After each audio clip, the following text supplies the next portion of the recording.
Hi people, Black to Blue UK Jazz Dance Rebirth for the Kool Volume 1 project is my UK Jazz Dance company international independent voice of rethinking, because there needs to be rethinking.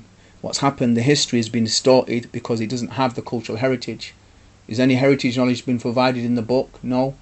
Has there been context to our heritage? No. Has there been knowledge about our parents' involvement?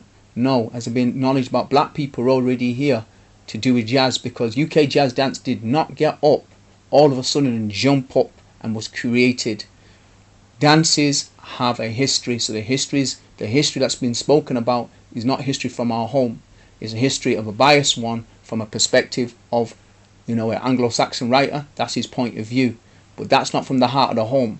Muhammad Ali used to say the roots, not the fruit. So he hasn't given you the roots, and we need the roots now, because what's happening in our history, grassroots history, has been wiped away by writers like Snowboy, who's had a dominant voice on the scene, who's not, unfortunately, used his awareness to recognise we needed this book to be written on a deeper level.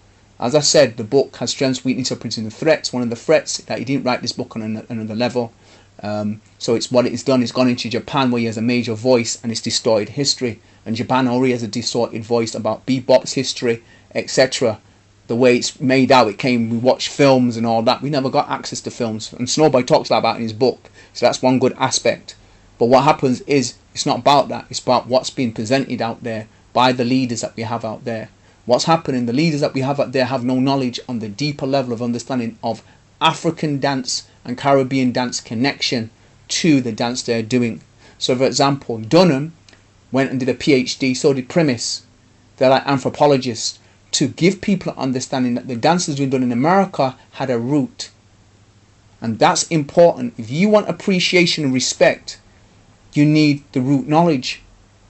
It's like someone talking about, from your childhood, from your 15. No, you had a mother and father. Someone bore you. You were in a certain place. This is the same thing. What's happened in UK jazz dance? People talking at you're 15 years old, talking from 15 from its development. No, it had a development in the woman's womb. Our mothers do something, and I keep saying the same thing. Black mothers do something to make their children dance in the womb, which has not been acknowledged, and they call it prenatal education. I learnt that knowledge at dance school when I went there to do a foundation to dance and sports teacher training. Have you got that? And over the years I studied prenatal education. Anyway, Blue UK Jazz Dance, talking about being an international voice and an independent voice of rethinking. That's what I am. I don't associate with any other organisation except my own.